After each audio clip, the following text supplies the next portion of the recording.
ကျွန်တော်ဒီနေ့သတင်းတွေစပြောမယ်ဆိုတော့ပထမဆုံးပြောမယ်အကြောင်းကမန္တလေးကကောင်းပွိုင်းဆိုတဲ့ဘာအဲ့ဒီဘာ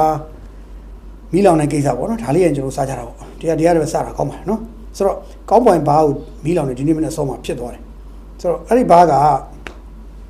မန္တလေးချိုင်းသားသမီးနဲ့89လမ်း33လမ်းနဲ့34လမ်းကြားမှာရှိတဲ့ဘာပေါ့နော်အဲ့ဘာမှာဒီနေ့မနေ့9နိုင်ခွဲလောက်မှာရုတ်တရက်ထမီးလောင်နေမီးလောင်မှုကြောင့်ပုံလည်းပြောနေမိန်းကလေး၄ယောက်သေဆုံးသွားပါတယ်နော်မိန်းကလေး၄ယောက်သေဆုံးသွားပါတယ်အဲ့သေဆုံးသွားတဲ့၄ယောက်ကတော့ဟိုတယောက်ဆိုရင်ဒါတိရတော့ဆိုင်မန်နေဂျာမြို့သမီးတူပါပြီးတော့ကျန်တဲ့မိန်းကလေးဆိုင်ဝန်ထမ်းမြို့သမီး3ဦးလို့ကြားတယ်နာမည်လေးထွက်လာပါတယ်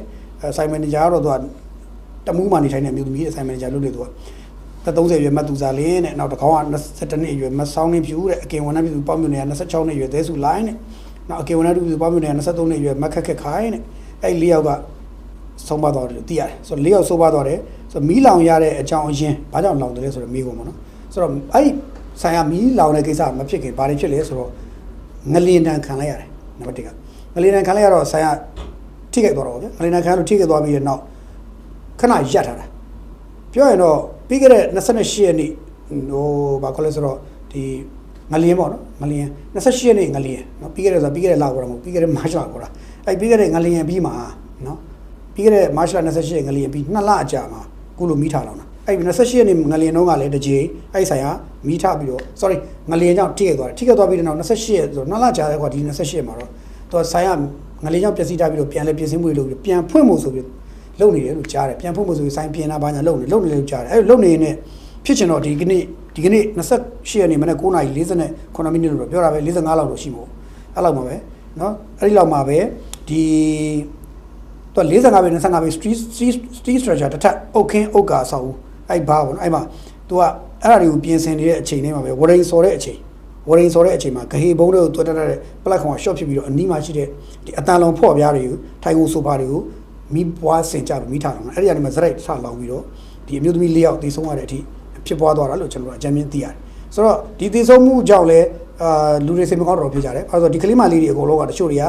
ကငလျင်ကြောင့်ဆိုပြီးတော့အဲ့ဒီကနေပြီးတော့ရှောင်ခွာထွက်သွားကြတယ်ငလျင်ကြောင့်ရှောင်ခွာထွက်သွားကြပြီးခဏဘယ်လိုကောင်းလဲဆိုအဲ့လိုနားပြီးတော့ခဏသက်ဆိုင်ရာတချို့ဆိုပြန်ကြတယ်ပေါ့ဗျာတချို့ကျတော့လည်းအခြေအနေစောင့်ကြည့်တယ်ပေါ့အဲ့လိုနေကနေပြီးတော့ရုတ်တရက်အခုလိုထဖြစ်တဲ့အချိန်မှာကိုယ်လုံးသွားတာပေါ့နော်ဆိုတော့တော်တော်လေးဒီကိစ္စတော်တော်လေးတချို့စိတ်မကောင်းဖြစ်ကြတယ်ငလျင်တော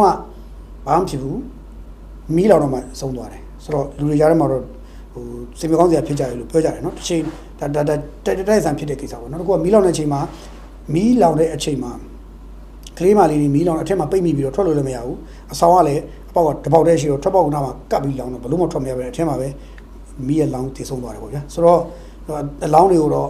မီးလောင်ပြီးသားအလောင်းတွေကိုတော့ဒါခုတော့ကဲထုတ်နဲ့ဆက်ထုတ်နိုင်ခဲ့ပြီပြောရင်တော့နေကပိုင်းတနားရီကျော်လောက်နေကပိုင်းဒီမီးလောင်မှုဖြစ်စဉ်ဖြစ်ပြီးတော့တနားရီကျော်လောက်ကြာမှာတော့အဲ့ဒီဟိုအလောင်းတွေကိုကဲထုတ်နိုင်တယ်ဆက်ထုတ်နိုင်တယ်မနေ့ပြန်29ရက်နေ့မနေ့17နာရီမှာတော့စေယုံရင်ခွဲရုံမှာရှိတဲ့အေးရင်သုံးတန်ဟိုရင်ခွဲရုံကနေပြီးတော့အေးရင်သုံးတန်ပို့ဖို့ရှိတယ်လို့အကြမ်းမြင်သိရတယ်ဆိုတော့ဒါကလက်ရှိငလေးနဲ့ပတ်သက်ပြီးတော့ sorry မီးလောင်ပြီးတော့ဖြစ်တယ်နဲ့ပတ်သက်ပြီးတော့ကွယ်လုံးဆုံးမဖို့ပြောတာဆိုတော့ဟိုမတော်တဆအရာနေမှာတစ်ဆင့်လူတွေအသက်တွေထိခိုက်နေတာဆုံးရှုံးသွားတာပေါ့နော်ဆိုတော့ဒါကြောင့်တစ်ခါတည်းကြာရင်ကပ်ဘေးတွေပေါ့ဗျာခါကျရင်ငလျင်မီးဘေးတို့ငလျင်ဘေးတို့တဘောဘေးတို့အဲ့ဒီဘေးတွေကကျွန်တော်တို့ရှောင်းတော်ညားတော်လဲတစ်ခါတည်းကြာရင်ကျွန်တော်တို့အတွက်ဘလို့မှကျွန်တော်တို့မရှောင်ရတဲ့ကံကြမ္မာနဲ့ရင်ဆိုင်ရတဲ့အခါဟိုသက်ဆုံးပါရရှိတယ်ပေါ့ဒီကလေးမလေး၄ယောက်တော်စိတ်မကောင်းဖြစ်ရပါတယ်ဘာပဲပြောဒါတွေကဒါကံဝေကျွေးဆိုလို့ရှိရင်တော့ဒီလေးဖြစ်လျက်ပေါ့ဒီဘောမှာပဲကြည်ပါစေပဲဆူတောင်းပေးပါတယ်ဘာလို့ဆိုတော့ဒါတွေမြင်စမ်းကြည်သွားဖို့ရည်ကြည်ပါတယ်နော်ဆိုတော့မန္တလေးကအဲ့ဒီဘာကတော့ကန်ဆိုးမှတော့ရမိုးလိုက်လို့ရွာပဲပြောမလားတော့မသိဘူးတော်ကန်ဆိုးသွားရှာတာเนาะဒါမန္တလေးဘာကိစ္စပြောတာနောက်တစ်ခုကကျွန်တော်ဒီနေ့ဟိုထိုင်းနဲ့ဝါနဲ့ဇလန်လေးကြားတဲ့ကြံနေတဲ့ကိစ္စလေးကျွန်တော်တို့ပြန်ပြောပါမယ်မနေ့ကြံတဲ့ဇလန်မဟုတ်ဗျမနေ့ကထိုင်းဝင်းကျုပ်ဟောင်းသက်စင်ကဝင်းကျုပ်သက်စင်ကဝါရဲ့ဒေတာရဲ့မွေးစီဝါကိစ္စတွေပြောတယ်မွေးစီဝါကိစ္စပြောပြီးတော့ဝါရဲ့မွေးစီဝါကိစ္စကိုသူလည်းညှို့ထိုးထောက်ပြပြီးတော့မှအကယ်၍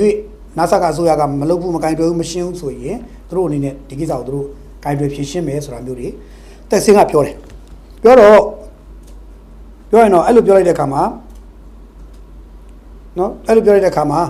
ဝါဘက်ကပြောရေးဆိုခွင့်ရှိသူဦးညီရန်ကနေပြီးတော့သူကဘာပြောလဲဆိုတော့ဟိုထောက်ထားအတိုင်းရဟိုဆွဆွဲကြတာဖြစ်တယ်ပုံစံမျိုးပြောပြန်ပြောတယ်ပြီးတော့အခြေအမြင့်မရှိတဲ့ဆွဆွဲချက်တစ်ခုသာဖြစ်တယ်ဆိုတာမျိုးကို ညီရန်ပြောတယ်ပြီးတော့သူတို့ဒေသမှာဒါမျိုးတွေမရှိဘူးမွေးစေဝါဆိုတာကတတိုင်းလုံးကတကဘာလုံးကတားဆီးနေတဲ့ရသူတို့ဒါမျိုးမလုပ်ဘူးပါညာပေါ့ဗျာအဲ့လိုပြောတယ်ဆိုတော့ခါရကြောက်လဲဟိုကြနေ TikTok မှာတွေ့သလိုမျိုးပေါ့နေငါရဲ့ဟိုပါလဲဗာသီးလေးပဲရှိသေးတယ်ဟိုမင်းကိုတီမင်းကိုတီနဲ့ခိုးစားရတာပေါ့ငါမစားပါဘူးလေနှခမ်းမှာတော့မင်းကိုတီအယောင်ရတယ်ကိုယ်လိုက်ကြည့်ဆိုတာမျိုးနော်မစားပါဘူးအဲ့လိုမျိုးဖြစ်နေဘူးဝါလေသူတို့တော့ပြောမှာပေါ့ဗျာမွေးစောမလုပ်ပါဘူးမလုပ်ပါဘူးဒါပေမဲ့ကျွန်တော်တို့ကပွင့်နေပဲဝါမွေးစောလုပ်လားမလုပ်လားမေးရင်တော့ဗျာခင်ဗျားတို့ကဗျာဟိုတာမန်အခြေခံသိဉာဏ်ရှိတဲ့နည်းနည်းလေးတော့စာလေးဖတ်ရင်တော့ဝါမွေးစောလုပ်လားမလုပ်လားလူတိုင်းသိတယ်လူတိုင်းသိတယ်အဲ့တော့ခါကြရင်လေဟိုပြောင်းလိန်တဲ့ကိစ္စတွေကတော့ဒီကောင်တွေမှာရှိလေရှိတယ်ညီတော်တို့ဘာလို့ဆိုတော့ကိုယ်ရဲ့အချက်ရှိတဲ့ကောင်တွေမဟုတ်တော့ဗျဒီကောင်အချက်ရှိတဲ့ကောင်မဟုတ်တော့ဒီကောင်ကကိုယ်ရဲ့ကလင်ကြီးချစ်ပြောဖို့ဝင်မလေးတဲ့ကောင်ပဲဒီကောင်ကတော့လိန်ပါပဲဝါတဖွဲလောလဲလိန်ပါပဲကလင်ကြီးလောက်ကြမှာပဲဆိုဒီမွေးစောမလုပ်ဘူးပဲသူပြောမှာဒါပေမဲ့သူတို့ဒေတာကိုခင်ဗျာတကယ်လေးလာတကယ်သာခင်ဗျာဟိုပြောရင်တော့ဟိုကောင်းကင်နဲ့ drone နဲ့ပြန်ပြီးတော့လိုက်ပြီးလေ့လာကြည့်လိုက်ဘိန်းကင်းတွေတွေ့ရလိမ့်မယ်နောက်တော့ကဘိန်းတွေကိုချက်လုပ်တဲ့နေရာတွေကိုဟိုမြောက်ခန်းတွေထည့်မယ်စသဖြင့်ပေါ့သူကြတော့ဘိန်းကင်းရှိမှသူပြောကန်းချက်လို့ရတာအခြေခံသူကတော့ကုန်တစ်ခုရှိမှဓာတ်ရုပ်နဲ့ပေါင်းတာဟုတ်ရဲ့အဲ့တော့ဝါဒေတာဆက်ဆက်နေရတယ်ပဲဘိန်းကင်းတွေအများကြီးရှိတယ်အဲ့တော့ဆွဆွဲတော့ထိုင်းနဲ့နေသားတစ်လျှောက်မှာလက်နက်ကင်ဖွဲ့တွေအများကြီးရှိတာပဲတဲ့ဝါတစ်လျှောက်တော့ရှိတာမဟုတ်ဘူးပေါ့ပြောချင်တာကတော့ KNU လည်းဘိန်းချက်ဘိန်းရောက်တယ်ဆိုပြောချင်တာကရားတက်ကကရားတွေကိုလည်းဘိန်းရောက်တယ်လို့ပြောချင်တာအဲ့တော့ထိုင်းနဲ့နေသားတစ်လျှောက်မှာရှိတာကနော်ပွင့်လို့ပြောရင်တော့နေသားထိုင်းနဲ့နေသားတစ်လျှောက်မှာဆိုဦးရစိတ်က RCSS ရှိတယ်အောက်ကိုဆင်းလိုက်ဝါတောင်ပိုင်းရှိတယ်ဒီဘက်ကဆက်ဆင်းရင်ကရားရှိတယ်ပြီးလို့ရှိရင်ဗာတွေရှိသေးလဲဆိုတော့ပိုးအုပ်စုတွေလည်းရှိသေးတယ်နောက်တစ်ခုကဟို ABS ရဲ့အုပ်စုတွေလည်းရှိသေးတယ်နောက်တစ်ခုကဒီအောက်ဆင်းကရင်အုပ်စုတွေရှိတယ်နော်အဲ့လိုအုပ်စုတွေရှိကြတော့သူကဗာလဲအဲ့ဆိုရင်ဝါသူကတော့ဆိုသူ့ကိုပြောတဲ့အတွက်သူကကရင်အုပ်စုကိုလည်းသူကဆွဆွဲတယ်ကရားကိုလည်းဆွဆွဲချင်တာလား ABS ရဲ့အုပ်စုကိုလည်းဆွဆွဲချင်တာပိုးအုပ်စုကိုဆွဲချင်တာလားနော် RCSS ဥပဒေကိုဆွဲချင်တာလားဘသူ့ကိုသူလက်ညှိုးထိုးချင်တယ်ငါတို့ရရှိတာမဟုတ်နေသက်မှာဒီကောင်လေးရှိတယ်အဲ့တော့မင်းငါတို့လုံတော့ပြောတယ်ဟိုကောင်လေးလည်းလုံမှာပေါ့ဆိုလက်ညှိုးထိုးချင်တာလားတော့မသိဘူးဟိုကညီရန်อ่ะပေါ့နော်ဦးညီရန်ဆိုတော့တခါကြယူတော့ကောင်းတယ်နော်အဲ့ဒါလည်းပို့နေပြောရင်တော့ဟိုသူတို့ထုတ်ပြန်တာပေါ့နော်ဒါပေမဲ့ကျွန်တော်ကတော့အဲ့ဒီဟာကဒီကိစ္စကိုသူအကြောက်ကံဘယ်လိုပဲညင်းနေတကဘာလုံးအတိထားပြီးသားကိစ္စဝါမှာမွေးစေဝါရှိတယ်ဆိုတော့တကဘာလုံးအတိထားပြီးသားကိစ္စဖြစ်တဲ့အတွက်ကျွန်တော်တို့တော့ဒါယူတော့တဲ့တော့ညင်ကျွန်တော်အေးစေးနေတာဒါပေမဲ့ထူးခြားချက်တစ်ချက်ကထိုင်းဟာဒီအပိုင်းမှာ topic နှစ်ခုဝါနဲ့ပတ်သက်ပြီးတင်လာတာတွေ့ရတယ်ဝါနဲ့ပတ်သက်ပြီးတော့ထိုင်းတင်လာတဲ့ topic နှစ်ခုရှိသွားတယ်အခုဒါမွေးစေဝါကိစ္စကိုထိုင်းဝင်ကျော်အောင်သက်စင်ကိုယ်တိုင်က officially ထုတ်ပြောပြီးတော့နှိမ်နှင်းရမယ်လို့ပြောတာတစ်ချက်ထိုင်းနဲ့ဝါနဲ့ညီတာဒီအပိုင်းမှာ topic နှစ်ခုရှေ့ကညီတာဆို3ခုရှိပြီထိုင်းနဲ့ဝါနဲ့ညီတာ topic 3ခုရှိသွားပြီရည်ရွယ်ချက်ကတော့တစ်ခုပဲပေါ့ဘာလို့ရည်ရွယ်နေလဲတော့မသိဘူးစောင့်ကြည့်အောင်ပါလားအဲ့တော့ဒီမွေးစေဝါကိစ္စကိုမနေ့ကတက်ဆင်ကပြောပြီးပြောတဲ့နောက်မှာညီရန်ကဒီနေ့ပြန်ညင်းတယ်ညင်းပြီးတဲ့နောက်ညင်းတဲ့ပိုင်းထိုင်းဘက်မှာနောက်ထပ် topic တစ်ခုထပ်ပြီးတင်လာတယ်ဘာတင်လာလဲဆိုတော့နန့်ခုတ်မြည်ညဉ့်ညမ်းမှုဆွေးနွေးဖြစ်ရှိမှုစစ်တပ်နဲ့တွေ့ဆုံမယ်လို့ထိုင်းသူဝင်ချုပ်ကပြောလာတယ်ဆိုတော့ကနန့်ခုတ်ဆိုတဲ့ကိစ္စကိုဘယ်လိုပြောလဲဆိုဝါရဲ့ဒေတာပဲလို့ပဲထပ်ပြီးပြောပြရစီတော့ဗျာနော်အဲ့ဒီထိုင်းနိုင်ငံကဝါနဲ့ဆက်ဆက်တဲ့နယ်ပြည်ထဲမှာမွေးမြေရှားတတုတူဖော်တာရှိတယ်ရွှေတတုတူဖော်တာရှိတော့တရုတ်နဲ့ပေါင်းပြီးဝါတယ်မြေရှားရဲ့တူတယ်ရွှေတူတယ်အဲ့ဒါတွေကိုနန်းခုတ်မြင့်နေပါဓာတ်ပုံတွေအများကြီးထွက်လာပြီအဲ့ဒါတွေကိုလို့တရုတ်ထိုင်းဘက်ကဝိုင်းပြီးတော့ကန့်ကွက်စာထွက်လာပြီထွက်ပြီးတော့ပွင့်လိုက်ပြောတော့ဒါဝါဒီလိုမျိုးလုပ်တယ်တရုတ်နဲ့ပေါင်းပြီးဒီလိုလုပ်တယ်ဒါတွေကသူတို့ဒီမြစ်ကိုအတူ sharing လုပ်နေရတော့မြစ်တစ်ခုလည်းအတူ sharing လုပ်နေရတော့ဒီကောင်တွေဒီဘက်ချမ်းတူးကျင်တိုင်းတူးနေရတွေကအစိတ်သိမ့်မှုတွေကဒီမြစ်ထဲမှာပြန့်မယ်အဲ့တော့ထိုင်းပြည်သူတွေဒုက္ခရောက်မယ်အဲ့ဒါကိုသူတို့ကန့်ကွက်တယ်နေတယ်ဒုတိယ topic တစ်ခုဖြစ်နေတယ်မြေရှားသတ္တုတူးဖို့နေတဲ့နန်းခုတ်မြစ်ညဉ့်ညမ်းမှုကိစ္စကိုခေါင်းစဉ်တက်လာတယ်ဒီကိစ္စရဲ့လက်သည်တရားခံဝါနောက်မှာတရုတ်ရှိတယ်အဲ့တော့လက်သည်ကသူတို့ပဲဆိုတာမျိုးဝါကိုလည်းညှို့ထိုးလာအဲ့တော့ပြောရရင်တော့ထိုင်းဘက်ကတင်လိုက် topic ကနှစ်ခုရှိပါပြီနှစ်ခုရှိတယ်ထိုင်းကဝါကိုမြေရှားသတ္တုတူးတယ်မြေရှားသတ္တုတူးဖို့အတွက်ကိုသုံးတဲ့ဓာတုဆေးဝါးတွေကငါတို့မြင့်ညှဉ်းနှွမ်းပြီးတော့ထိုင်းပြည်သူတွေဒုက္ခရောက်တယ်မင်းတို့ဝါတွေလောက်တာဒါမင်းတို့ဝါတွေလောက်တာဒါလည်းညှို့ထိုးရတဲ့တစ်ချက်နောက်တစ်ခုကမွေးဆေးဝါးတွေကမင်းတို့စီကလာတာဆိုညှို့ထိုးနှစ်ချက်ရှိသွားတယ်မွေးဆေးဘယ်သူရောက်တယ်ဝါတောင်းမှာမွေးဆေးဝါးရှိတယ်တူးနေတဲ့နေရှိသေးတာရှိတယ်ဟိ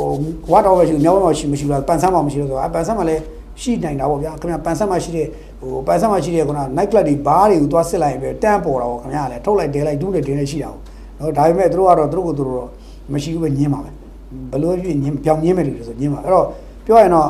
ထိုင်းရ topic နှစ်ခုတည်ထားပြီဝါနဲ့ပတ်သက်နောက်ထပ် topic တစ်ခုကကြံသေးတယ်အဲ့ဒါဘာလဲဆိုတော့နောက်တော့ပြီးခဲ့တဲ့နှစ်ပိုင်းတွေပေါ့ပြီးခဲ့တဲ့သိမကြသေးခင်မနစ်ကလိုပဲပြောမလားဒီနေ့စောပိုင်းလိုပြောမလားပေါ့သိမကြသေးခင်လာပေါင်းများစွာလွန်ခဲ့တဲ့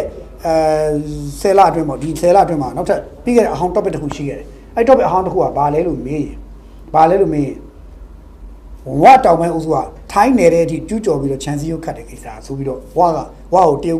်ထိုင်းကနေပြီးတော့တပ်ပစ်တင်ထားလိုက်တယ်အဲ့ကိစ္စကလည်းခုတည်းပြေလေသွားလားမပြေလေသွားလားဝါတွေနေမြေဆုပ်ပြီးသွားသလားဝါတွေကဘာလုတ်ပေးလိုက်ပြီလဲဆိုတော့မိကုန်းကိုတော့အဖြေမထွက်သေးဘူးသို့တော့ဘယ်သူမှမသိလိုက်ပဲနဲ့အဲ့တဲ့ကတိမ်မြုပ်ပြောက်ကွယ်ပြီးတော့ကျွန်တော်တို့လည်းမလိုက်ဖြစ်လိုက်ဘူးဘယ်သူမှလည်းတရားမလိုက်ဖြစ်လိုက်ပဲနဲ့ဆက်မဆုံးသားပြီးတော့ပဲနဲ့အဲ့တဲ့ကအဲ့နေရာမှာကာလာတစ်ခုရောက်တော့ခါမှာတလားလောက်စရိုက်အဲ့တဲ့ကဟော့ဖြစ်ပြီးတော့မှသိမကြဘူးပျောက်သွားတယ်ဆိုတော့ဝါနဲ့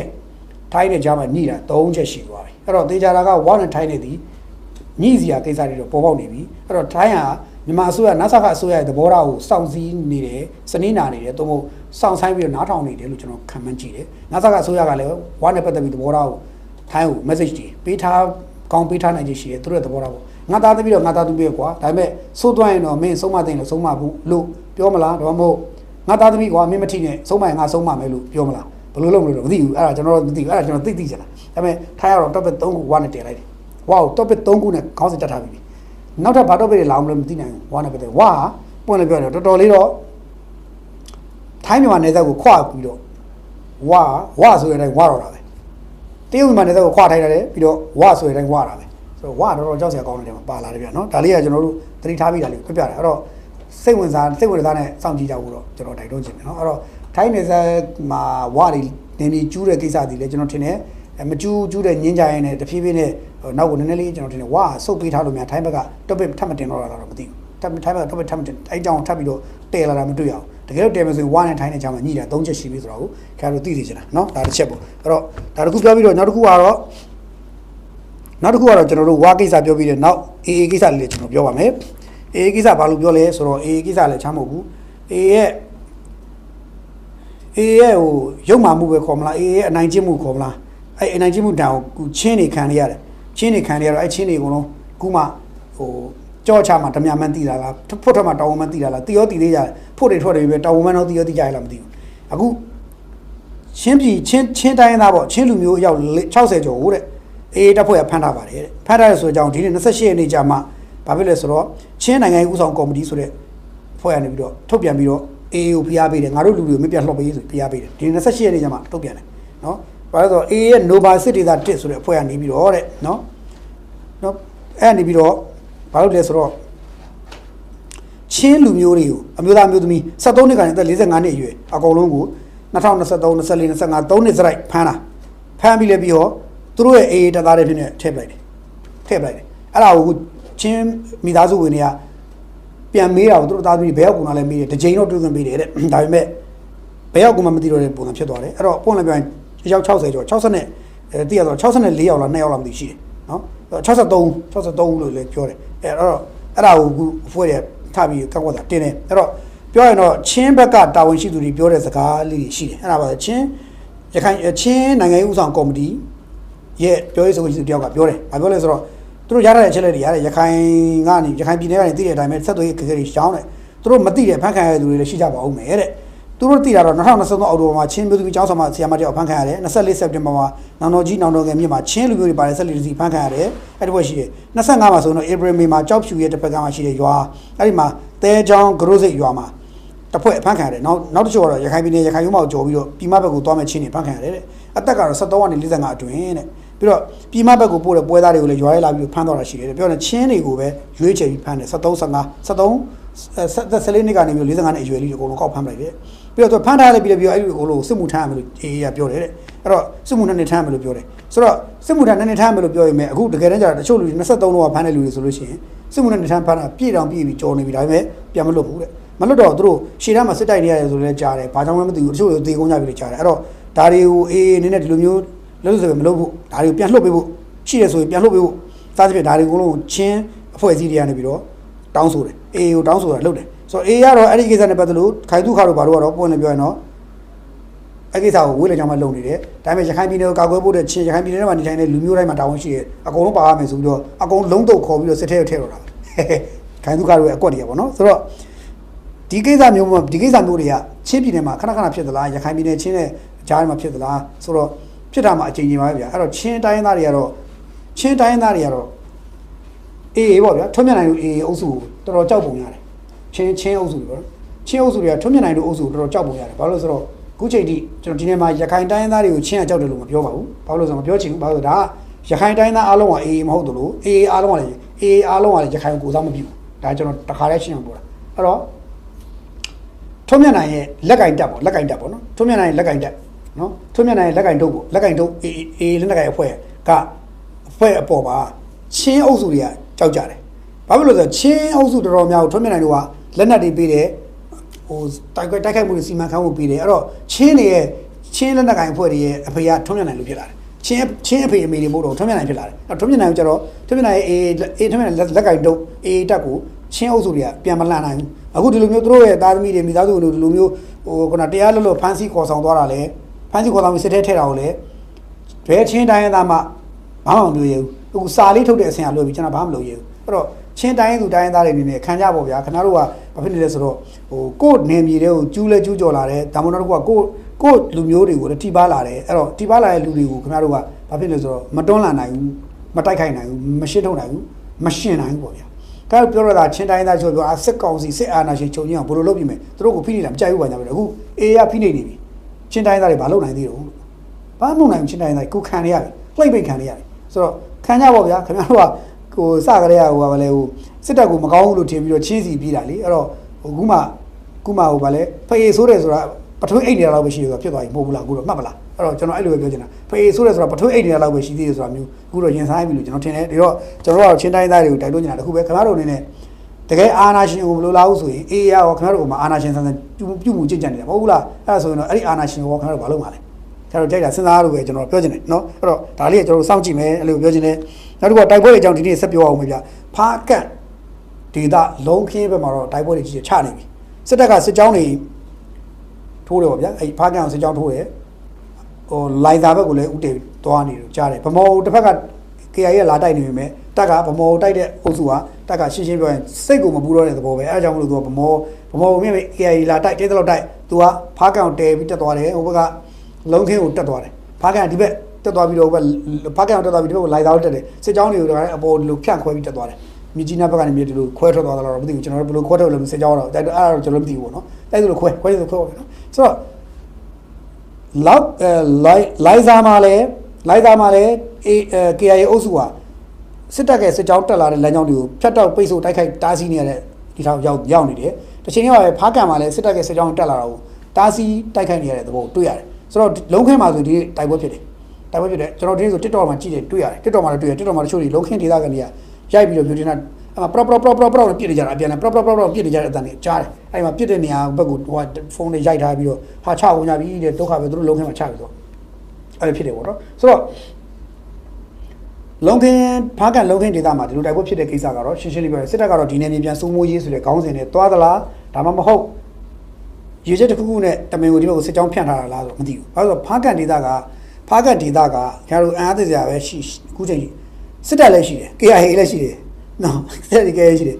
နော်အဲ့ရဲတွေလည်းရှိတယ်ဒါပေမဲ့တခါတည်းကသူတို့ချင်းတောင်းတန်မတိုက်တဲ့ပွဲတွေလည်းရှိတယ်မတိုက်တဲ့ပွဲကြီးပြီးတော့တခါကြောက်တူးတဲ့အုပ်စုတွေတထေးတွေကလည်းရဲကိုရောစစ်တပ်ကိုရောထွေးအုပ်ကိုရောအဲ့မှာရှိတဲ့အာဏာပိုင်အဖွဲ့အစည်းအကုန်လုံးမှန်သမျှလက်နက်ကင်ထားတော့မကင်တော့အာဏာပိုင်အဖွဲ့အစည်းမှန်သမျှလုံးဝမရှိမှန်သမျှအကုန်လုံးကိုဖားကကြောက်တထေးအကုန်လုံးအကုန်ဝင်ထားတယ်တန်ပေးတယ်ပေါ့ဗျာအကောင်ကြီးကြီးသလောက်သိရင်ကြီးသလောက်လက်သလောက်သူတို့တိုက်ဖက်ကြီးတဲ့အဆောင်ရောင်ပေးကန်းတွေအကုန်ပေးတယ်ဖားကတထေးကြောက်တထေးအကုန်ပေးတယ်ဖားကကြောက်တထေးတွေအကုန်လုံးငွေမပေးဘဲနဲ့အခကြေးငွေမပေးဘဲနဲ့ကြောက်တူးခွင့်ရနေတယ်ဖားကကြောက်တထေးတက်ရောက်မှမရှိဘူး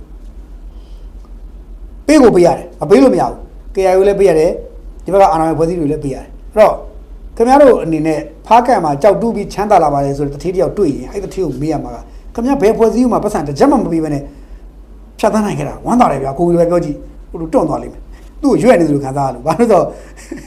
မကင်းတာအကုန်ပေးနေရတာအကုန်ပေးရတာနောက်သူသတင်းတော်တွေကမလို့သတင်းတော်ပါပေးတာကဲရှင်းရောဖားကန်ပါသတင်းတော်ပါပေးတာအဲ့လိုပေးတော့ခင်ဗျာစဉ်းစားကြည့်ဗျာဖားကန်အခြေသွားဆိုင်တဲ့သတင်းတော်တွေโอเคလားကြီးတော့ခေးနေတာပေါ့နော်အဲ့လိုရှိတယ်ဒါကြရင်ဖားကန်ကတော်တော်လေးကိုငွေရှာရလွယ်တဲ့ကိစ္စလို့လေငွေရှာလွယ်တဲ့နေရာလို့လေပြောလို့ရတယ်အဲ့လိုလေပြောလို့ရတယ်ပေါ့နော်တကယ်ကိုပဲဒီရတနာနယ်မြေဖြစ်တော့အားလုံးကဒီနေရာတွေကိုသိကြုံရှာနေကြတာအဲ့တော့ဒီနေရာမှာတိုက်ပွဲဖြစ်ပါမလားလို့မိကုမေးဘယ်ခင်ဗျာကြောက်တူးရာဒီမှာတိုက်ပွဲဖြစ်တာရှားတယ်အခုမိုးရင်းကြတော့ဖြစ်ပြီးပရောနဲ့ပြစ်ကြပြီဆိုတော့ကြောက်မှမတူးစရာမရှိတယ်မိုးရင်းကြောက်တော့တူလို့မရရေရှမ်းလို့အကုန်သေးကုန်မှာကြောက်တူးအခုသေးကုန်မှာဆိုတော့ဒီမိုးရင်းမှာပရောလုပ်တယ်နောက်ຫນွေလဲရောက်ကော peace ငြိမ်းချမ်းယူလိုက်ကြတော့လားတော့ကျွန်တော်မသိဘူးအဲ့ကြတယ်ဘလို့ဆက်ဖြစ်လို့မသိဘူးအခုတော့တက်ကနေမြေစိုးကိုသွားတာဆိုရင်တော့တခါလေးဆုံးမအောင်လှုပ်ထားလိုက်ဘာလို့ဒီနေရာနေပြီးတော့ထွက်သွားတဲ့တွဲထွက်တဲ့ရန်ဇာတ်တွေကနိုင်ငံတော်ကတည်တည်ချာချာလဲအခွန်ငွေတည်ချာချာမရဘဲနဲ့နော်ရမှန်းရသလားမရသလားမသိဘဲနဲ့ထွက်သွားတဲ့ပတ်စံတွေနေတာမဟုတ်ဘူးနော် KIA ရဲ့အဲ့ဒီကနေပြီးရတနာတွင်းခုထိုင်ပြီးတော့လက်နက်တွေထိုင်ဝဲနေတာလက်နက်တွေထိုင်ထုတ်နေတာ KIA အဲ့တော့ KIA ထိပ်ပင်းကောင်းဆောင်တွေအကြီးကျယ်ချမ်းသာနေတာအဲ့ပုံစံနဲ့ဆိုတော့ဒါကြောင့်တက်ကထိချုပ်မယ်ဆိုရင်ဒီချာထိချုပ်ဖို့လိုတယ်အကယ်၍ဖားကန်ကိုတက်ကထိချုပ်မယ်ဆိုရင်ကြီးမားတဲ့စစ်ပွဲကြီးတွေတကယ်ရင်ဆိုင်မယ်တကယ်သာထိချုပ်ဖို့သွားတာဆိုရင်အကြီးစားစစ်ပွဲတွေရင်ဆိုင်မယ်အခုဖြစ်တယ်ဆိုတော့ပရောက်ဆိုတာတစ်ဖက်နဲ့တစ်ဖက်ကိုကြည်စဲနေသလိုလောက်ပဲကျွန်တော်မြင်တယ်ဒါတေချာတော့ထူးထူးခြားဒီလုံးခင်းမှာတိုက်ပွဲဖြစ်လာတယ်ဆိုတော့ကိစ္စထူးခြားတယ်လုံးခင်းဒေသကနေချို့ရောအခုတော့ချို့ရောအထုပ်တွေပြင်နေကြပြီလို့ကြားတယ်ဒီဘွဲကကြီးများကြီးမလားမသိလို့တွက်နေကြတယ်ဘာလို့ဆိုရခင်တော့ဖြစ်တဲ့ຢာတွေကိုတော့သူတို့ကအေးအေးဆေးပဲပရောက်ကြားလဲသမင်းသားမပြောဘူးလုံးခင်းဒေသဘာလို့ဆိုလက်ကားပါကွာဒီကောင်းနေပြင်းချောက်ပြီလေဒီကအဲ့လိုမျိုးဘာဖြစ်တာအခုတော့ဒီဘွဲတနေ့ကြီးမယ်ထင်နေဆိုရတချို့အတွေ့တွေဝင်လာတယ်လို့ကြားတယ်အဲ့တော့ဘာဖြစ်သတိတော့ထားပါဘောနော်စောင့်တော့ကြည့်ရမယ်ဒီတိုက်ပွဲတွေစောင့်ကြည့်ရမယ်ဘာဖြစ်မလဲတော့ကျွန်တော်မသိဘူးပေါ့နော်အဲ့ဒါလေးကျွန်တော်တက်ပြောတာအဲ့တော့နောက်တစ်ခုကကျွန်တော်တို့ငလျင်ကိစ္စလေးပြောပါမယ်ငလျင်ပြန်လေထူထောင်ရေးကိစ္စမနေ့ပြန်မို့ပြကျွန်တော်ရက်ဒီမှားကုန်မှုတင်တယ်ဒီနေ့က28ဆိုတော့မနေ့ကတပတ်ခါပေါ့နော်တပတ်ခါမေလ30 31မင်္ဂလာသီရိဟိုတယ်မှာနော်ငလ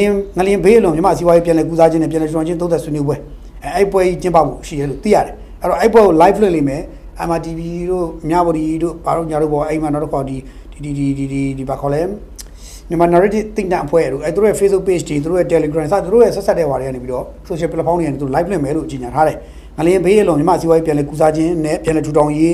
သုံးသပ်ဆွေးနွေးပွဲလို့ပြောတယ်အဲ့ဆွေးနွေးပွဲကိုပြောတယ်အဲ့တော့ကျွန်တော်ကတော့ပွင့်လည်းပြောရအောင်အဲ့ဆွေးနွေးပွဲထဲမှာတော့ထိုင်ပါဗျတကယ်ပွင့်လည်းပြောတော့ထိုင်ပါဒါပေမဲ့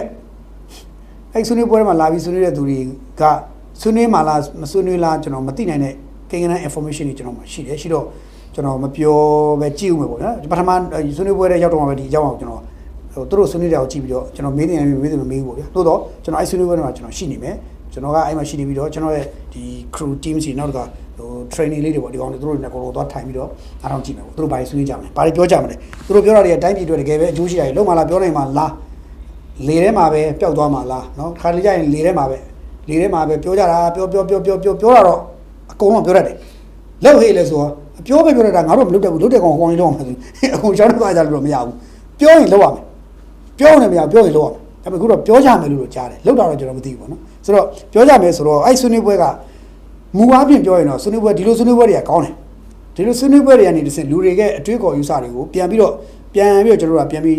တော့ဘာခေါ်လဲဆို generate ပြန်လုပ်တာဘယ်လိုပြန်ပြီးတော့နှိုးတာ re-engine လုပ်ရတာပေါ့ engine ပြန်နှိုးရတာ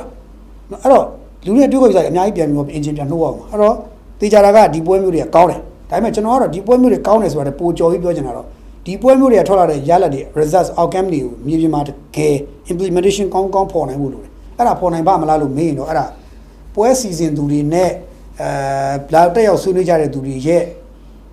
capacity နဲ့ပဲဆိုင်တော့တယ်အဲ့ဒါကြတော့နောက်တစ်ခုကအဲ့ဟာဘုသူကောင်းတဲ့ပုံမှာလဲဆိုတဲ့ဟာနဲ့ပဲဆိုင်တော့တာအဲ့တော့ဘုသူမှကောင်းတယ်မဟုတ်ပြောကြကြည့်ဆိုရင်တော့ကျွန်တော်လည်းပြောတတ်တာပေါ့အကောင့်တွေမှာပြောကြည့်ဆိုရင်တော့အခုကျွန်တော်တထိုင်းနဲ့ပြောလို့ရတယ်ဘာလို့တင်နေဆိုတာပြောလို့ရတယ်ဒါပေမဲ့ကျွန်တော်ကအကောင့်တွေပေါ်မဲ့လုပ်ငန်းစဉ်ကိုပဲစိတ်ဝင်စားတယ်ဒီပြောတာတွေကိုသိစိတ်ဝင်စားပြောတဲ့စကားတွေကသူတို့အထက်မှာပြောမဲ့စကားတွေကကျွန်တော်ပုံလည်းပြောမယ်အဲ့ဒီမှာလာတက်ဆွေးနွေးကြမယ်ဆွေးနွေးမဲ့လူတွေပြောမဲ့စကားတွေကအဲ့ပြောမဲ့စကားတွေရဲ့90ရာခိုင်နှုန်းလောက်ကိုကျွန်တော်သဘောသိနေတယ်ကြိုးကြီးမှန်းလို့ရတယ်90ရာခိုင်နှုန်းလောက်ကျွန်တော်ကြိုးမှန်းလို့ရတယ်သူပြောကြမဲ့စကားတွေ90ရာခိုင်နှုန်းလောက်ကျွန်တော်ကြိုးမှန်းလို့ရတယ်အဲ့လိုပြောရင်ကျွန်တော်ဒီကောင်အလကအပိုတွေပြောတာပါလို့ပြောရင်ပြောလိမ့်မယ်မဟုတ်90ရာခိုင်နှုန်းလောက်ကျွန်တော်ကြိုးမှန်းလို့ရတယ်တကယ်ပြောတာခင်ဗျာညွှန်လိမ့်မယ်ကြိုးမှန်းလို့ရတယ်အဲ့တော့တချို့တွေပြောကြမဲ့စကားလုံးတွေကျွန်တော်ခောက်ပေါင်းမဲ့တာနေပေါင်းမဲ့တာနားထောင်လာတာသိတယ်အဲ့လောက်ကြီးပြောရင်တော့တချို့ theory ကတော်တယ်လက်တွေ့လေကြာအဲ့လူတွေမလုပ်တတ်တော့အဲ့လူတွေများတယ်အဲ့တော့သူတို့ဆွေးနွေးကြအောင်မယ်နောက်တော့ဒီပွဲကိုကျွန်တော်တို့သိရသလောက်ပေါ့နော်နိုင်ငံတော်ကြီးကဲတွေတောင်ကိုယ်တိုင်တော့တက်ကြမယ်လို့လည်းသတင်းတွေတက်တယ်လေးကြားနေတယ်နိုင်ငံတော်ကြီးကဲတွေတက်ကြနိုင်တယ်ပေါ့နိုင်ငံတော်ကြီးကဲဆို1လား2လား3လား4လား5လားတော့မသိဘူးဗျာ1 2 3 4 5တဲ့တယောက်လည်းတက်မှာပေါ့နော်အဲ့လူတွေတက်နိုင်တယ်ကြီးကဲတွေတက်နိုင်ဝင်းချုပ်ဒုဝင်းချုပ်တွေရှိလေ1နှစ်ပြီးဒုဝင်းချုပ်တွေရှိတယ်အဲ့ပွဲတွေကလည်းတယောက်တက်နိုင်တယ်ပေါ့နော်အဲ့လိုကြီးကဲပြောတာဒုဝင်းချုပ် level တောင်တယောက်တက်သွားမှနိုင်ချင်ရှိတယ်ဒုဝင်းကြီးချုပ်နဲ့ plus တွေပေါ့အမြင့်တွေတက်နိုင်ရရှိတယ်ကြားတယ်ဆိုတော့ဆွေးနွေးပွဲထဲမှာကောင်းမထိထိမိထိရောက်ဆွေးနွေးကြဖို့တော့ကျွန်တော်တို့မျှော်လင့်ထားတယ်ဒီနေရာမှာကျွန်တော်ကဒီငလျင်ပြန်လဲ drawing ကိစ္စနဲ့ဆွေးနွေးပွဲနဲ့ပတ်သက်လို့ message ကတော့သတင်းစကား message ကတော့ပြည်သူလူထုကိုကျွန်တော်ရဲ့အမြင်ရှုထောင့်တစ်ခုပဲကျွန်တော်ထည့်ပြမယ်ဆွေးနွေးပွဲနဲ့မဆိုင်ခင်ထည့်ပြောပါမယ်ဒါပေမဲ့ပြည်သူလူထုအနေနဲ့အဲ့ဒီဆွေးနွေးပွဲကဘာတွေဆွေးနွေးသွားကြတယ်လဲဆိုတာကို ခင်ဗျားတို့သုံးတဲ့ social platform တစ်ခုခုပေါ်နေနားထောင်ပြီးကြည့်တဲ့ဆွေးနွေးပွဲက2ရက်ကြာမယ်ဆိုတော့ကြည့်တဲ့နားထောင်တဲ့ဘာလို့ဆိုငလင်းပြန်တဲ့ထူထောင်ရေးဆိုတာမန္တလေးစကိုင်းနဲ့ဆက်ခြားသောဆက် area အချို့အဲ့ဒီနေရာတွေမှာနေပြည်တော်ပေါ့နေပြည်တော်မန္တလေးစကိုင်းဆို3မြို့အဓိကမြို့3မြို့နဲ့ဆက်မြို့ area သေးသေးလေးတွေပေါ့ပဲခူးတော်ပါတော့ဗျဆိုအဲ့မြို့သေးသေးလေးတွေဆိုအကုန်ပါတယ်အဲ့တော့အဲ့ဒီကလုံးခြုံငုံပြီးသူတို့ဆွေးနွေးကြမှာဆိုတော့သူတို့ဆွေးနွေးကြမှာအဲ့တော့သူတို့ဆွေးနွေးရတဲ့အထက်မှာဒီငလျင်ကြောင့်ထိခိုက်ပျက်စီးဆုံးရှုံးမှုနဲ့သေဆုံးမှုပမာဏနောက်ပြန်လည်ထူထောင်ရေးလုပ်ဖို့အတွက်ကြာသွားနိုင်တဲ့ကာလနဲ့နောက်တစ်ခါပြန်ပြီးသုံးစွဲရနိုင်ခြင်းရှိတဲ့ငွေကြေးအမောက်နော်အဲ့ဟာတွေအကုန်လုံးသူတို့ပါဝင်ထည့်ဝင်ဆွေးနွေးကြလိမ့်မယ်လို့ခံမှန်းထားတယ်သို့တော့ကိန်းကနန်းတွေကဘာကိုခြေတည်ပြီးစဉ်းစားကြမှာလို့ကျွန်တော်မသိဘူးအဲ့တော့ကျွန်တော်အမြင်ဒီနေ့ဥစားပြောရမယ်ဆိုရင်တစ်ချက်ကငလျင်ကြောင့်ထိခိုက်ပျက်စီးဆုံးရှုံးသွားရတဲ့အဆောက်အဦပေါင်း9000ကျော်6000ကျော်လောက်ရှိမယ်လို့ခံမှန်းတယ်အဲ့6000ကျော်လောက်ရဲ့ပမာဏကပြန်လည်ပြင်ဆင်တည်ဆောက်ရေးမှာအဆောက်တစ်လုံးကိုနော်စောက်တစ်လုံးကို1000မီတာတော့6000ပြည့်တယ်3သိန်းမီတာအဆောက်တစ်လုံး3သိန်းမီတာအဆောက်တစ်လုံး3သိန်းမနော်ကျပ်3သိန်းမီတာအလုံး6000ဆိုရင်သိန်းပေါင်း6000ကဲကျပ်3သိန်းကမလားကျပ်3သိန်းကမလား3သိန်းမကဘူးကျပ်ဘယ်လောက်လဲသိန်း100လားသိန်း100တန်ရင်ဘယ်လောက်လဲ6သိန်းဖြစ်သွားပြီ6တန်းဖြစ်သွားပြီကျပ်တန်းပေါင်း6တန်းဖြစ်သွားပြီဆိုတော့ပြောချင်တာကပမာဏတွေကအမောက်တွေကတွက်ပြခက်တဲ့အထိများတဲ့ပမာဏတွေဒါပေမဲ့နိုင်ငံတော်ကအဲ့ဒီအရာတွေပတ်သက်ပြီးဆုံးရှုံးမှုကိုတွက်ပါဆိုရင်သူတို့ကဘီလီယံဘယ်လောက်ပေါ့ဗျာဒါတော့ဘီလီယံ1000ဘီလီယံ1000ဘီလီယံ2000ပေါ့နော်ဆိုတော့ဘီလီယံ1000ဘီလီယံ2000အဲ့လောက်ပဲဘယ်လောက်တွက်ဘီလီယံ9000ဘီလီယံ1000တွက်မလားဘယ်လောက်တွက်မလဲကျွန်တော်မသိဘူးဒါပေမဲ့နိုင်ငံတော်အဲ့လောက်တွက်မလားဘယ်လိုတွက်လဲမသိဘူးကျွန်တော်တို့ကတော့ဒီအရာကြီးနဲ့ပတ်သက်လို့ကမ္ဘာ့ဘဏ်ခံမှန်းချက်ကြီးတစ်ခုထိထားတယ်အဲ့ဒါဘာလဲဆိုတော့ဒီငလျင်ကြောင့်မန္တလေးငလျင်ကြီးကြောင့်တိကျပျက်စီးဆုံးရှုံးသေဆုံးဒါတွေအကုန်လုံးပေါင်းလိုက်ရင်တကယ်ဆိုကြိုကြီးဆုံးရှုံးမှုကြီးကဘီလီယံ10ဘီလီယံကျော်တယ်ဒေါ်လာ10ဘီလီယံကျော်တယ်ဒေါ်လာ10ဘီလီယံကျော်တယ်လို့ခံမှန်းထားတယ်ဆိုတော့ဒေါ်လာ10ဘီလီယံကျော်ဆိုတာကျွန်တော်နိုင်ငံ GDP က85ဘီလီယံပတ်ချာလည်းပဲရှိတာပြန်တွက်ကြည့်မယ်ဆိုရင်ကျွန်တော်နိုင်ငံရဲ့ရှိတဲ့ဟာရဲ့9ပုံ1ပုံထက်မနည်းဟာသို့မဟုတ်တော့6ပုံ1ပုံထက်မနည်းဟာဆုံးရှုံးပျက်စီးသွားတယ်လို့ခေါ်တယ်ခင်ဗျားရဲ့ပိုင်ဆိုင်မှုခင်ဗျားပေါပေါချက်ရှိတယ်6ပိုင်းလိုက်တစ်ပိုင်းပျက်စီးသွားတာပြောရရင်အဲ့လောက်ပျက်စီးသွားတာဆိုတော့အဲ့လောက်ပျက်စီးသွားတာအဲ့ညာပြန်အစားထိုးဖို့ဆိုတာလွယ်တော့မလွယ်တော်တော်ခက်ခဲတယ်အဲ့တော့နိုင်ငံတော်ဒါကိုဘယ်လိုပြန်လုပ်မလဲဆိုတော့နိုင်ငံတော်တော်တော်ခေါင်းစားမှာပဲပြီးတော့အထူးသဖြင့်အုပ်ချုပ်ရေးမျိုးတော်ဖြစ်တဲ့နေပြည်တော်ကြီးကထိခိုက်ပျက်စီးမှုကတော်ထိခိုက်ပျက်စီးမှုကြီးတယ်တချို့ခုတည်းသတင်းအတရားဝင်မထုတ်ပြန်သေးလို့လား2လရှိပြီတေချာမထုတ်ပြန်လို့လားဒီနေ့28ရက်နေ့ဆိုတာကျွန်တော်ငလျင်2လပြည့်မှုလို့ကျွန်တော်ဒီနေ့တခါတည်းဒီအကြောင်းအောင်တခါတည်းထည့်ပြောတာဘာလို့ဆိုတော့ဟိုရက်တွေကကျွန်တော်တို့တည်ပြီးသားကျွန်တော်ဂျာလစ်စီကျွန်တော်အဲ့ဖိတ်စာတွေကျိုးရောက်နေပြီရောက်နေပြီပို့လို့ကျွန်တော်ကြိုးသိတယ်တိုးတော့ဒါပေမဲ့28ရက်ကြာတမန်တိုက်ပြောဆိုတော့ဒီဆုံးရှုံးမှုကိုနေပြည်တော်ရဲ့ဆုံးရှုံးမှုကိုနိုင်ငံတော်ကကြည့်ကြမထုတ်ပြန်ဘူးလောမထုတ်ပြန်ဘူးဒါပေမဲ့တနိုင်ငံလုံးဟာပေါင်းထုတ်ပြန်တဲ့ကနေပြည်တော်ထုတ်ပြန်မှုကိုခြံထားတယ်ကျွန်တော်အမြင်ပြောရရင်တော့ဒီဒေါ်လာ10ဘီလီယံမှာနေပြည်တော်ပုံပြီးထိခိုက်ဆုံးရှုံးဆုံးဖြစ်နေမယ်နေပြည်တော်ပိုနာလေးပိုအထိနာလိမ့်မယ်အဲ့တော့ဆွေးနွေးမဲ့သူတွေကတကယ်ကောကိန်းကနန်းတိတိကျကျမှန်မှန်ကန်ကန်ထုတ်ပြန်ဆွေးနွေးနိုင်ပါမလားဆိုတဲ့မိကုန်းဆွေးနွေးရဲပါမလားဆွေးနွေးနိုင်ပါမလားပေးသိပါမလားဆိုတဲ့မိကုန်းကကျွန်တော်မှရှိနေတယ်အဲ့တော့ကျွန်တော်ကဟိုရောက်သွားရင်ထိုင်ပဲကြည့်နေဦးမှာမိကုန်းမမေးဘူးမိကုန်းမေးတဲ့ section ကြောင့်မေးမလားဆိုရင်မေးချင်မေးချင်ဘူးတိုးတော့ဒီလူတွေဘယ်လောက်ထိလူလူကိုအမှန်တိုင်းပေးသိမှာလဲဆွေးနွေးတဲ့သူတွေကတက်လာတဲ့သူတွေကနိုင်ငံတော်ကြီးကဲတွေရောဘယ်လောက်ထိပေးသိမှာလဲဆိုတော့ကြည့်ပြီးကျွန်တော်ကပြောမှာအဲ့တော့ဘူးလို့ဆိုကျွန်တော်မြင်ပြောရင်10ဘီလီယံကျော်ကုန်ကျသွားတယ်ဆုံးရှုံးသွားတယ်လို့ကမ္ဘာ့ဘဏ်တွက်ချက်ထားတယ်ဆိုရင်အဲ့ဒါဘယ်နေရာနဲ့ဘာနဲ့ပြန်စားထုတ်မလဲနိုင်ငံတော်ရဲ့တစ်နှစ်ကနိုင်ငံခြားပို့ကုန်အောင်ရတဲ့ငွေက16ဘီလီယံပဲရှိတယ်တွက်ကြည့်တာခင်ဗျားတို့ဘယ်လောက်ဆုံးရှုံးသွားလဲဘယ်လိုပြန်တိဆောက်မလဲအခု2လကြာပြီဘာမှ stable မဖြစ်သေးဘူးဝန်ကြီးဌာနရုံးနေခင်ဗျားတို့လာကြည့်ပါလာကြည့်သားမှာခင်ဗျားတို့ဝန်ကြီးဌာနရုံးလာကြည့်သားမှာခင်ဗျားတို့လာကြည့်သားမှာဆိုရင်လည်းဗျာတချို့ကကြည့်လို့မရဘူးပေါ့နော်ဒါတော့တကယ်ပါတချို့ဝန်ကြီးဌာနတွေပျက်စီးသွားတယ်နိုင်ငံဝန်ထမ်းတွေတနာဖို့ကောင်းတယ်ဌာနဆိုင်ရာအကုန်လုံးတော်တော်ထိခိုက်သွားတယ်ဒါကြီးကခင်ဗျားဝမ်းတာရမယ်ကိစ္စမဟုတ်ဘူးတိုင်းပြည်ရဲ့ infra တွေပျက်စီးသွားတာထိခိုက်ဆုံးရှုံးသွားတာအဲ့ဒါကြီးကတိတ်ကိုရင်နာဖို့ကောင်းတယ်ကျွန်တော်တို့အားလုံးဝိုင်းဝန်းပြီးတော့ဘယ်တော့ဘယ်နေရာနေဘလို့ဝိုင်းကူကြမလဲဝိုင်းတစ်ချက်ပဲလူထော်ဒေါ်လာပဲလူဒေါ်လာ100ပဲလူဝိုင်းလူရင်းနဲ့ဝိုင်းပြီးကူညီကြရင်းနဲ့ဒီတိုင်းပြည်ကိုပြန်လည်တည်ဆောက်ယူရမှာအဲ့တော့နေပြီးတော့ infra ကြီးကိုပျက်စီးသွားတာနဲတာမဟုတ်ဘူးကြာဒါကြောင့်မလို့ကျွန်တော်တို့အားလုံးညီညွတ်ကြဖို့လိုတာနေပြီးတော့တခုတည်းတော်တော်များတယ်ဒီ7 billion ကျော်ကနေပြီးတော့တခုတည်းတော်တော်များလိမ့်မယ်လို့ကျွန်တော်ကအကြံပြုခံထားတယ်ခင်ဗျာဥမာတစ်ခုပေးမယ်ယူလေးပဲလွတ်တော်ပဲထားလွတ်တော်ကြီးပဲထားလွတ်တော်ကြီးတစ်ခုလုံးကိုတိဆောက်ဖို့ square feet 3သိန်းရှိတယ်လွတ်တော်ရဲ့အားကြီး3သိန်း square feet 3သိန်းရှိတယ်အဲ square feet 3သိန်းကိုလက်ရှိခေတ်ကာလပေါက်ဈေးနဲ့ခင်ဗျာတွက်ကြည့်တာ1 square feet ကိုပြင်တဲ့ maintenance cost ကတွက်ကြည့်1 square feet ကို1000နဲ့ပဲတွက်ကျပ်1000နဲ့ပဲတွက် ကျွန်တော်ဆိုတော့ကျွန်တော်ဆောက်လို့သမားကြီးပဲမင်းကွာမင်းလည်းမင်းတော်နောက်တဲ့ကောင်လို့ကျွန်တော်ပြောလိမ့်မယ်မကောက်လေ1 square feet ပြင်တယ်1000လို့ရလို့ဗျာအခုခေတ်ပေါ်စီမှာအစားအုပ်တစ်ခုစောက်ရင်အစားအုပ်တစ်ခုပြန်ဆောက်ရင်ဒီလိုလွတ်တော်အဆင့်မပြောနဲ့ရိုးရိုးအိမ်လား1 square feet 9000ကျော်ပြီထင်တယ်ကျွန်တော်သိလား9000ကျော်6000ဖြစ်နေပြီလေနော်ဆိုတော့ဒါပါတော့တင်ကနန်းကိုအဲ့တော့1 square feet ပြင်တာ1000ပဲထောင်း square feet 3သိန်းဘယ်လောက်များလဲအဲ့ပတ်စံကုန်မဲ့ပတ်စံနဲ့တာမဟုတ်ဘူးနော်လွတ်တော်ကြီးတစ်ခုလဲပဲကျွန်တော်နမူနာပေးတာနောက်တစ်ခါနိုင်ငံတော်သမ္မတရဲ့အိမ်တော်တွေဟာအိမ်တော်တစ်လုံးတန်ကြီးကိုဘယ်လောက်ရှိမှထင်လို့ခေါ်ရောက်ဘူးကြရတော့သိမရောက်ဘူးတော့မသိကျွန်တော်ရောက်ဘူးတဲ့အတွက်သိတယ်သမ္မတအိမ်တော်ရောဒုသမ္မတအိမ်တော်တွေကျွန်တော်ရောက်ဘူးတယ်ကျွန်တော်တချို့ဟို history ဓာတ်ပုံအဟောင်းတွေမြင်မှုတယ်ဆိုရင်မြင်မှုတယ်ဘယ်သူစီကျွန်တော်ရောက်ဘူးလဲဆိုတော့သူသိတယ်ပြောချင်တာအဲ့တော့ဒီလောက်ထိကြီးတဲ့အာကြီးတွေတောင်ပျက်စီးသွားတယ်ဆိုတော့ခင်ဗျအဲ့ဒါကြီးပြင်ဖို့အတွက်ကုန်ကျစရိတ်ကောင်တိမ်မတောင်းတဲ့ချီကုန်ကျနိုင်တယ်ရှိတယ်တလုံးလုံးလိုက်ပါဆိုတော့ပြန်တွက်ကြည့်ဒီကုန်ကျမှုကြီးကနေပြီးတော့မှထိခိုက်မှုပိုကြီးပါတယ်လို့ကျွန်တော်ပြောတာဒါပေမဲ့ကျွန်တော်နိုင်ငံတော်ကမထုတ်ပြန်တဲ့ခါကျတော့ကျွန်တော်လည်းဘာမှထုတ်ပြန်လို့တိကျထုတ်ပြန်လို့မရဘူးသို့တော့စိတ်မကောင်းတာကနိုင်ငံတော်ဟာပြည်သူလူထုကိုစိတ်ထိခိုက်စေမှာစိုးလို့လားစိတ်ထိခိုက်ဖြစ်တာစိုးလို့လားဒါမှမဟုတ်တစ်ဖက်အုပ်စုတွေဟိုတခင်အားရကြုံပါဝအော်ဂျင်နာရှောက်အော်ကြမယ်ဝမ်းသာအားရဖြစ်မဲ့ဟာကိုမပေးသိချင်လို့လားတော့ကျွန်တော်မသိဘူးနိုင်ငံတော်ရဲ့ user ဘယ်လိုရှိနေကျွန်တော်မသိဘူးဒါပေမဲ့ကျွန်တော်ကပေးသေးတာနည်းလေးပဲပေးသေးတာနေပြီးတော့ပို့နာတယ်မန္တလေးကျွန်တော်ရောက်ခဲ့တယ်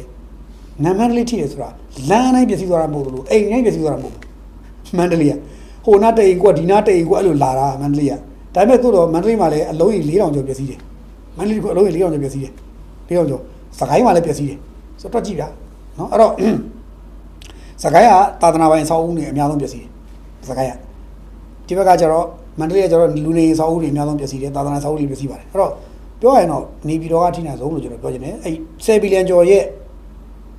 ထက်ဝက်ထက်မနေရနေပြည်တော်မှာရှိတယ်ခံမှန်းချင်တယ်ပေါ့နော်ဆိုတော့အဲ့ဒါမျိုးတွေအစဟိုတို့တဲ့မှာတကယ်ဆွေးနွေးကြမှာလားအဲ့နေပြည်တော်ဘလို့ပြန်တိဆောက်မှာလဲနေပြည်တော်ကြီးဘလို့ပြန်ဟောပြမှာလဲဆိုတဲ့ဟာယူသူတို့တကယ်ဆွေးနွေးနိုင်မှာလားစီးပွားရေးကိုကူစားမယ်လို့ပြောတယ်ဟုတ်ပြီစီးပွားရေးကူစားဖို့လည်းဘာနဲ့လုပ်မှာလဲအခုစီးပွားရေးကူစားရလောက်အောင်လဲခင်ဗျဟိုစောက်လိုက်သုံးပစ္စည်းတွေတင်သွင်းတဲ့ကိစ္စမှာလဲနိုင်ငံတော်ကဘတ်ဂျက်ကပြဿနာတက်နေတယ်နိုင်ငံခြားငွေပြဿနာကြီးရှိတယ်အခက်အခဲတွေရှိတယ်အဲ့အခက်အခဲတွေကြောင့်နိုင်ငံခြားငွေအခက်အခဲကြောင့်ပစ္စည်းတင်သွင်းဖို့တော့သူတို့မှာအကန့်အသတ်ဖြစ်နေတယ်လိုအပ်နေတာက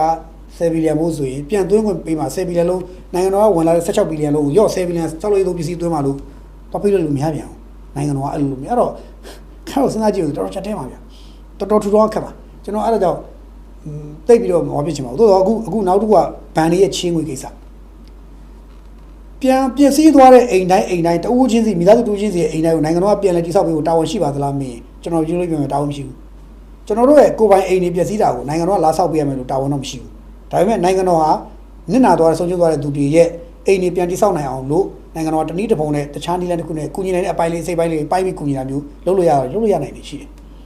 နော်ဥပမာထားတော့ဟိုဘာခေါ်လဲဆိုတော့ကူညီငွေပေးတာထောက်ပံ့ငွေပေးတာပေးလို့ရပါတယ်ဒါကြီးနော်အဲ့တော့ထားပါတော့အဲ့လေလုပ်ပြီးတော့တိန်အိတ်အတွက်ကို300ပေးတယ်လို့350ပေးလို့ဒီလောက်ပဲရမယ်နိုင်ငံတော်ကခင်ဗျာသူ့နိုင်ငံတော် infrastructure ထိတာတော့လဲအောင်လို့ဗျအမြန်လိုင်းတစ်ခုလုံးပြည့်စည်တာတွေရှိသေးတယ်အများကြီးအဲ့ဒါကြောင့်တော်တော်ခက်တယ်အဲ့တော့ဘန်ကနေချင်းငွေယူရလိမ့်မယ်ပုဂ္ဂလိကကုမ္ပဏီတွေလည်းယူရမယ်ဆောက်လုပ်ကုမ္ပဏီတွေလည်းယူရမယ်နိုင်ငံတော်ကလည်းယူရမယ်အဲ့တော့ဘန်ချင်းငွေကိစ္စအမဇလန်စာကြီးဘန်ချင်းငွေကိစ္စဆိုတော့ကျွန်တော်တို့ the statement journal ကိုပြီးခဲ့တဲ့အခု65 64 63ကနေဂျာနယ်ဝယ်ဖတ်ထားတဲ့သူတွေရှိတယ်အဲ့ဒီငလျင်ပြန်တဲ့ကျွန်တော်ဆွေးနွေးပွဲကြီးရဲ့အဲ့ဆွေးနွေးပွဲကြီးမှာဘာတွေဆွေးနွေးနိုင်ကြရှိရဆိုတော့အဲ့ဒီအထက်က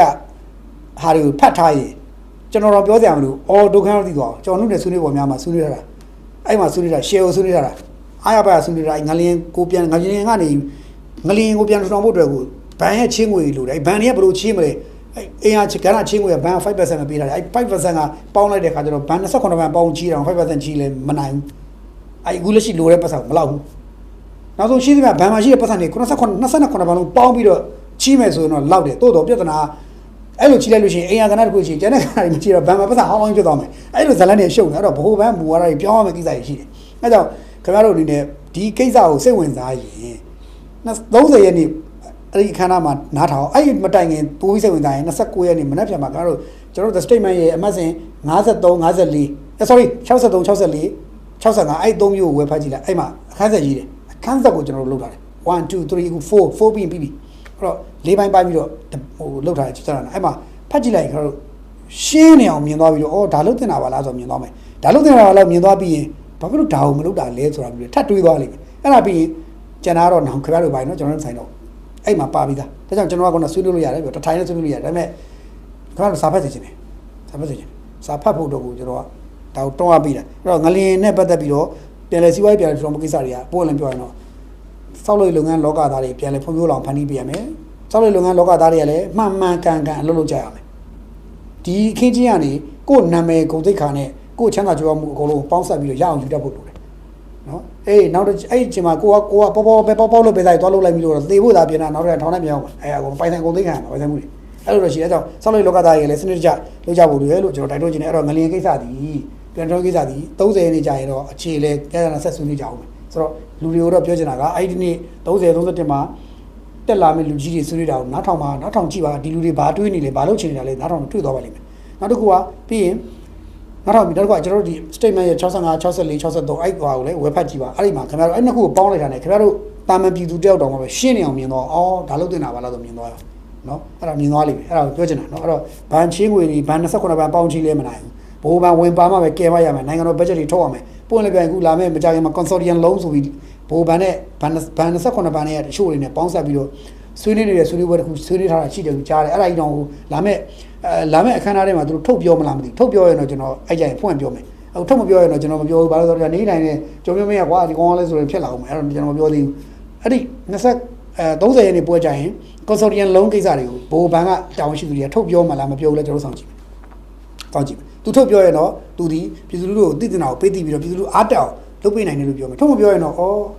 အေးပေါ့လေမပြောရလဲမပြောဘူးပေါ့ဒီလိုပဲမှတ်ပါတယ်နော်အဲ့ဒါလေးကျွန်တော်စောင့်ကြည့်တာပေါ့ဗျာအများကြီးပါအဲ့တော့စောင့်ကြည့်ကြတာပေါ့နော်ဒါလေးကျွန်တော်ပြောချင်တယ်အဲ့တော့ကျွန်တော်ဒီနေ့အပိတ်လေးကတော့အချမ်းမဟုတ်ဘူးဗျခင်ဗျားတို့ကျွန်တော်တို့ဟုတ်တာမဟုတ်တာခဏတာနော်ဗာလဲနေအောင်ဟိုဗာလဲဟိုတချင်းလေးရှိတယ်ဗျာဆုံးကရှုံးတာသာနေမှာပဲလေအမြဲရှုံးနေမှာပဲလေစိုက်ကိတ်ဆိုတာအဲ့ဒီချင်းလို့ပေါ့နော်အခုစိုက်ကိတ်ဦးဆိုတာမလေးရှားမှာအာဆီယံအော်စတာနဲ့ဘောလုံးကန်တယ်လို့ကြားတယ်နော်ဘောလုံးကန်တယ်လာကန်တယ်ပေါ့ဗျာလာကန်တော့အမေကျွန်တော်တို့မြန်မာကမမောင်လွင်ကအဲ့မှာပါတယ်ဗျာခင်ဗျားတို့သိပြီးသားပါမမောင်လွင်ပါတယ်မမောင်လွင်ပါတော့မမောင်လွင်ကအမေမမောင်လွင်ကသူတို့ကမမောင်လွင်ကတကိုးသွားသွင်းတယ်မန်ယူသွားပြီးမစင်မချင်းတကိုးသွားသွင်းတယ်ကြည့်လေလို့ကြအောင်နော်မန်ယူကဒေါ်တွေကန်ပြီးတော့မြန်မာနိုင်ငံကြီးဆင်းလာရင်ဒုက္ခအကုန်လုံးဒီမှာရှိတဲ့စိုက်ကားတွေအကုန်လုံးစိုက်ကားသမားတွေအကုန်လုံးအချိန်ပြည့်မောင်းနေအောင်မယ်နော်နင်းနေအောင်မယ်မမောင်လွင်ကအာဆီယံအော်စတာမှာမြန်မာကမမောင်လွင်ပါတယ်ဒါပေမဲ့မမောင်လွင်ကပွဲထွက်ကစားခွင့်မရဘူးပွဲထွက်ကစားခွင့်မရဘူးနောက်ဟိုမှာတော့54မိနစ်မှာမမောင်လွင်ဝင်လာတယ်ဝင်လာပြီးတော့အမေ तू ကဟုတ်တာမဟုတ်တာခဏဖုန်းခွာဆိုပြီးတော့မဲမန်ယူသင်းအိုနာနာကိုတကိုးသွင်းပလိုက်တယ်ဗျာနော်အိုနာနာကိုအစတွေက online ပေါ်မှာပေါ်လွှဲရိုက်နေရလေမောင်လွင်ရဲ့ကံချက်ကိုအိုနာနာထိနိုင်ပါမလားမောင်လွင်ရဲ့ဂိုးသွင်းချက်ကိုအိုနာနာဖတ်နိုင်ပါမလားတော့အခုတော့တကယ်ကြီးလုံသွားတာမောင်လွင်ကတကယ်သွင်းသွားတာအိုနာနာဂိုးပေးလိုက်ရတယ်ဆိုတော့အော်လို့မန်ယူလည်းတနာပါတယ်ဗျာနော်ကျွန်တော်တို့မန်ယူသင်းရကျွန်တော်တို့မန်ယူဆိုကျွန်တော်မန်ယူသင်းတော့မပါဘူးကျွန်တော်တို့မန်ယူသင်းရတကယ်တနာဖို့ကောင်းတယ်ဗျာတဖြည်းဖြည်းနဲ့မန်ယူအသင်းကိုကြည့်ပြီးတော့ NUG နဲ့တူလာတော့ကန်စားတယ်ကျွန်တော်အတွေ့အကြုံမှာမန်ယူအသင်းကိုကြည့်ပြီးတော့အော်လို့မန်ယူအသင်းဟာ NUG တကယ်တော့သူမ NLD တကယ်တော့ဖြစ်လာသလားတော့မသိဘူးပေါ့မန်ယူအသင်းအခုအာဆီယံအော်စတြေးလျနဲ့ကန်ချင်မှာမန်ယူအသင်းကစားသမားကြီးကျွန်တော်ကြည့်နေတာစိတ်မပါတာလားတောင်ပင်မခီးပန်းလာတော့မသိဘူးလေးတွယ်တွေနဲ့ပြီးတော့ဘာမှမရမှမသိလို့ဘာမှအရေးမကြီးလို့ထင်တယ်ပြောလေးကစားတယ်အာဆီယံဟော်တွေကတော့အာဆီယံအော်စတြေးလျကတော့သိတယ်မလားမန်ယူနဲ့ကန်ရတယ်ဆိုတော့အတကုံကန်တာဟုတ်တော့မဟုတ်တာကန်ရင်အခုကျွန်တော်သိသလား82မိနစ်မှာတကိုးသွင်းသွားတယ်အခုကျွန်တော်ရုံးနဲ့ပြောတဲ့အချိန်မှာတော့ပြန်သွင်းခံရလားမခံလားကျွန်တော်မသိသေးဘူးအဲ့တော့ခင်ဗျားတို့ဘာပြောမြန်မာမောင်လွင်ကတမိုင်းတော့ဝင်သွားပြီဗျာအင်းစိန်တော့ရောက်မရောက်ကျွန်တော်မသိဘူးတမိုင်းတော့ဝင်သွားပြီမန်ယူသင်းကိုတကိုးသွင်းတဲ့မောင်လွင်ကမန်ယူသင်းကိုဂိုးသွင်းတဲ့မောင်လွင်ဆိုပြီးနာမည်ကြည့်ပြီးနေထိုင်နေနော်အဲ့တော့ပြောမရအောင်အာမိုရင်ကသဘောကျပြီးတော့မောင်လွင်ကိုခေါ်ခွားရောက်100စီလောက်ကြီးခေါ်သုံးကြည့်သွားဆိုမှနေထိုင်တဲ့ကိုမြန်မာသင်းတယောက်ကဟိုကမန်ယူသင်းမှာသွားကြရတဲ့ဖြစ်လာအောင်မယ်နော်နေထိုင်တဲ့အားမပေးခြင်းပဲနဲ့မန်ယူမကြိုက်လဲအားပေးနေအောင်မယ်တော့နော်အဲ့တော့ရှိတယ်အဲ့လေးကြည်ရင်းနဲ့ဒါပြောစရာဖြစ်နားထောင်ကြည့်ပါအဲ့တော့ဒါလေးတွေကိုအသင်းကလည်းကိုကစားသမားလေးတယောက်ပါပြီးတော့ဂုဏ်ယူစွာဖြင့်ကံခွင့်ရနေတာကိုပဲကျွန်တော်တို့ဂုဏ်ယူစွာဖြင့်ပြောရင်းနဲ့ဒီတော့လောက်ပါပဲအားလုံးပဲဂုဏ်ယူစွာဖြင့်ရှိပါတိုက်ပြီးတော့စေနာမယ်ထားပါသစ္စာရှိပါကိုယ်နိုင်ငံသားအချင်းချင်းပြန်လာတက်ဖြတ်နေကြတာကိုလက်ခုပ်လောဝါ TV ပြောနေတဲ့လူမိုက်လူရန်ကလူသက်အကြမ်းဖက်အားပေးသမားခမားဖြစ်နေသလားဆိုတော့ပြန်လည်မျိုးထုတ်ပါလို့ပြောရင်းနဲ့ကိုယ်နိုင်